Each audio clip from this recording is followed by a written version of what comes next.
साथियों, जैसा कि आप सभी जानते हैं कि ट्रंप और नेतन्याहू ने मिलकर के गाजा को लेकर कुछ तो पकाया था, और वो जो पकावट थी ना, वो इन 20 पॉइंट में दिखाई दी थी। शुरुआती पॉइंट में तो ऐसा लगा था कि गाजा के लिए ये भला सोच रहे हैं। हमने अपने पुराने सेशंस में बहुत बार आपके सामने जिक्र किया है कि ये ट्रंप के द्वारा केवल और केवल नेतन्याहू के सपोर्ट से गाजा को कंट्रोल करने का प्लान है।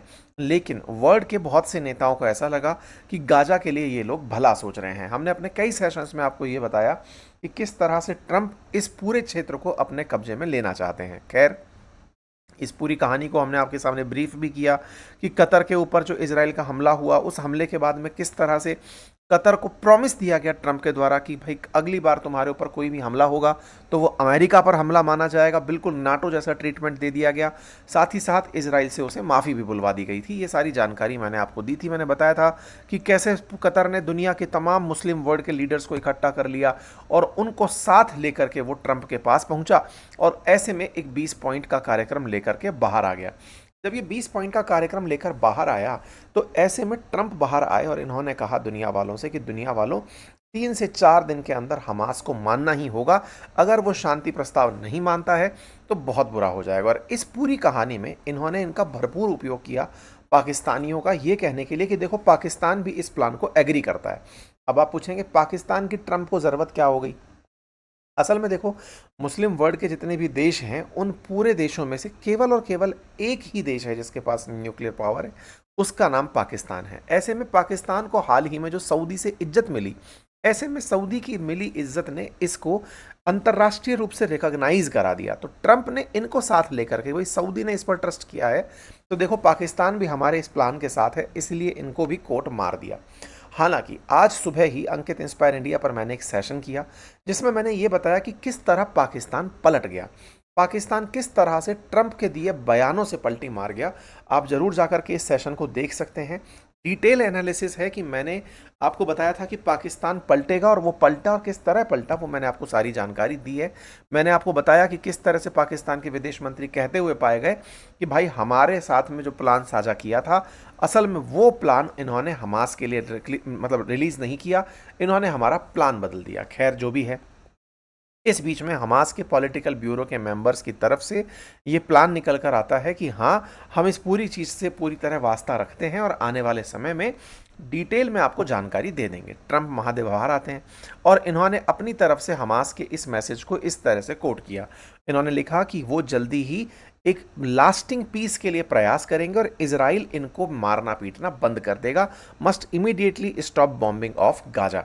इनके द्वारा बकायदा व्हाइट हाउस से जैसे ही ये मैसेज जारी किया जाता है। I want to thank the countries that helped me put this together. Qatar, Turkey, Saudi Arabia, Egypt, Jordan, and so many others. So many people fought so hard. This is a big day. We'll see how it all turns out. We have to get the final word down and concrete. Very importantly, I look forward to having the hostages come home to their parents, and having some of the hostages, unfortunately, you know the condition they're in, come home likewise to their parents, because their parents wanted them just as much as though that young man or young woman were alive. So I just want to let you know that this is a very special day. Maybe unprecedented in many ways. It is unprecedented. But thank you all, and thank you all to those great countries that helped. We were given a tremendous amount of help. Everybody was unified in wanting this war to end and seeing peace in the Middle East. इन भाई साहब के द्वारा सभी को धन्यवाद दे दिया गया और कहा कि हमास ने ऐलान कर दिया है कि वो ट्रंप के बताए हुए प्लान पर काम करने को तैयार है और जितने भी जिंदा और मुर्दे बंदी हैं उन सबको लौटाने के लिए तैयार हो गया है। जैसे ही हमास का ये ऐलान आया, ट्रंप ने इस बात के लिए सबको धन्यवाद दे दिया। साथ ही साथ में दुनिया भर के काफ़ी सारे लोग इनको नोबेल पीस पुरस्कार दिलाने निकल पड़े कि भाई अब तो इनको दे दो भाई साहब नोबेल पीस पुरस्कार। इन्होंने वाकई में दुनिया में शांति लाने का काम कर दिया है। वाकई में एक बार के लिए लगा भी था, ऐसा लगने लगा था कि यार हमास अगर इनके दिए हुए रास्ते पर चलने को तैयार हो गया तो फिर तो गाजा का अस्तित्व ही समाप्त हो जाएगा। कहीं ना कहीं गाजा पूरी तरह से अब अमेरिकी हो जाएगा। और इसी कारण से जब हमास का जब रिप्लाई आया तो इसके ऊपर तमाम तरह से, चाहे फिर वो कतर का रिप्लाई हो, फिर चाहे वो इजिप्ट का हो, सभी देशों ने अपने अपने तरफ से इस बात को इस तरह से एक्नॉलेज करना शुरू कर दिया कि ट्रंप ने वाकई में वो कर दिखाया जो शायद कोई और ना कर पाया हो। हर तरफ से, पाकिस्तान की तरफ से ये कहने लगे कि हाँ भाई साहब ये बहुत अच्छा हो गया है, ये सीज़ फायर आने वाले समय में जीनोसाइड को रोक देगा। इशाक डार जो पार्लियामेंट में पलटे थे वो कहने लगे कि इससे अब हमले रुक जाएंगे। राष्ट्रपति जो फ्रांस के राष्ट्रपति इमानुअल मैक्रोन हैं, उन्होंने कहा बहुत बढ़िया, ऑल हॉस्टेजेस रिलीज हो जाएंगे। सब ने, कीर स्टारमर हों, जॉर्जिया मेलोनी हों, भारत के प्रधानमंत्री हों, मार्क कार्नी हों, एंटोनियो गुटेरस हों, सभी ने अपनी तरफ से ये बात लिखना शुरू कर दिया कि हाँ भाई सब लोग तैयार हैं कि हमास अपनी तरफ से लौटाने को तैयार हो गया है। कई पैलेस्टीनियंस की गाजा से भी तस्वीर निकल कर आई जिसमें हमास जैसे ही तैयार हुआ तो ये लोग खुश होते हुए दिखाई दिए।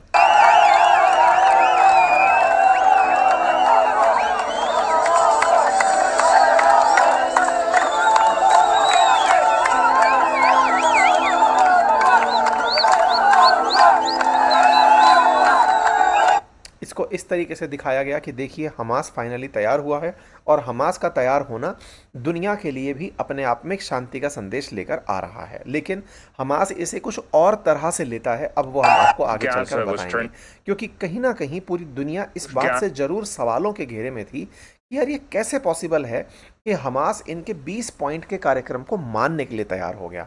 मैं बार बार इस बात को इसलिए बोल रहा हूँ क्योंकि उसमें एक पॉइंट हमास के खात्मे का था। सवाल था कि गाजा छोड़कर हमास चला जाएगा, गाजा के लोग गाजा छोड़कर चले जाएंगे। ये कैसे संभव है कि हमास तैयार हो गया हो? ऐसे समय पर जब डोनाल्ड ट्रंप लगातार हमास को धमकाते जा रहे थे, कल तक की धमकियों के मैसेज उनके सोशल मीडिया पर उपलब्ध हैं, ऐसे में उनके द्वारा ये कहना कि हम सारे बंधकों को रिहा कर देंगे, ये कई सारे सवाल लेकर आया। लेकिन समय बीतता गया, शाम होते होते एक खबर बाहर आई और उसमें से निकल कर आया कि हमास ने सारी शर्तें नहीं मानी हैं। उन्होंने जो कहा वो किसी ने ढंग से पढ़ा ही नहीं। बाकायदा हमास का जो रेस्पॉन्स था उसमें इन्होंने जो बंधक हैं उनके रिहाई की तो बात कर ली, बाकी प्रपोजल्स नहीं माने। निकल कर आया कि इन्होंने ये सारी बातें कही कि अरब इस्लामिक इंटरनेशनल एफर्ट्स जो हुए ट्रंप के साथ मिलकर के, हम उसका स्वागत करते हैं, जिसमें एक्सचेंज ऑफ प्रिजनर्स की बात है, इमीडिएट एंट्री फॉर एड की बात है, ऑक्यूपेशन ऑफ स्ट्रिप की बात है, डिस्प्लेसमेंट ऑफ पैलेस्टीनियन पीपल की बात है। उनमें से रिजेक्शन ऑफ डिस्प्लेसमेंट इन्होंने हाईलाइट कर दिया कि साहब हम ये नहीं मानते कि यहाँ से पैलेस्टीनियन लोगों को हटाया जाए। इन्होंने अपनी तरफ से जो जवाब लिखा उसमें से 20 सूत्री कार्यक्रम में से 13 को इन्होंने नकार दिया कि साहब हम ये नहीं मानते, आप लोगों को चाहिए तो हम 7 चीज़ों पर लागू हो सकते हैं, सीज फायर के लिए, प्रिजनर एक्सचेंज के लिए, इजरायली विड्रॉल के लिए, humanitarian add, hostage return, non annexation और नो एक्सपल्शन। हम बाकी 13 चीज़ों पर लागू नहीं होते। तो एक तरह से हमास ने पूरी दुनिया की आई बॉल्स तो अपनी तरफ अट्रैक्ट कर ली ये सोच करके कि देखो ये लोग मान गए, लेकिन उस 20 सूत्रीय कार्यक्रम में से केवल 7 को ही माना। तो ट्रंप जो अब इस बात की खुशी मना रहे हैं, उन्हें जब ये पता चलेगा कि ये हमास का जो फैसला है ये उनके प्लान को कमज़ोर कर रहा है। आप यहाँ पर देखें तो इनके ये 20 सूत्रीय कार्यक्रम हैं और इनमें से ये इंटरनेशनल स्टेबलाइजेशन फोर्स की बात हो या फिर गाजा के अंदर पैलेस्टीनियन सेल्फ डिटर्मिनेशन की या स्टेटहुड की बात हो, इन सब को इन्होंने मानने से सीधा इनकार कर दिया। तो टेक्निकली ट्रंप ने जिस बात के लिए ढिंढोरा पीट दिया उस बात के अंदर हमास ने छेद कर दिया है। उन्होंने कहा नहीं सर, हम आपकी केवल इन बातों को मान सकते हैं जिसमें हमारी अपनी सॉवरेनिटी बची रहे, हमारा पैलेस्टाइन पर कंट्रोल बचा रहे या फिर हमारा अपनी तरफ से इन्वॉल्वमेंट बचा रहे। खैर ऐसे में अब हमास क्या वाकई में दबाव में आकर के, अमेरिकी दबाव में आकर के अपनी तरफ से हथियार छोड़ देगा, ये बड़ा सवाल है। इसी बीच में न्यूज़ निकल कर आई थी इनिशियली कि इजरायली डिफेंस फोर्सेस ने बम गोले चलाने रोक दिए थे जब ट्रंप अपनी तरफ से शांति ला रहे थे, लेकिन शाम होते होते फिर से ये बम गोले चलने शुरू हो गए। खबर निकल कर आई कि 41 लोगों को इजराइल ने मार दिया है। कुल मिलाकर के मैं जैसा डे 1 से ये मानकर चल रहा हूँ कि इजराइल का या फिर ट्रंप का ये जो 20 सूत्रीय कार्यक्रम है ये टेक्निकली इम्पॉसिबल है। दुनिया के कितने भी देश शुरुआत में मानने के लिए तैयार हो गए हों, लेकिन धीरे धीरे सब पलटेंगे। जैसे पाकिस्तान पलटा, सुबह हमने आपको ये सेशन में बताया था। फिलहाल हमास का जो मानना है वो केवल 7 पॉइंट पर है, बाकी पॉइंट पर वो नहीं माना है और आने वाले टाइम पर वो नहीं भी मानेगा। जब उसने इतने लोगों को अपनी तरफ से मरवा दिया है, भाई 60,000 से ज़्यादा लोग उसके मर चुके हैं, उसके बावजूद भी वो फाइनली अगर मान जाएगा तो लोग उसकी लीडरशिप पर भविष्य में सवाल उठाते रहेंगे। बाकी आप लोग इस विषय पर क्या सोचते हैं, अपनी राय जरूर कमेंट बॉक्स में दें।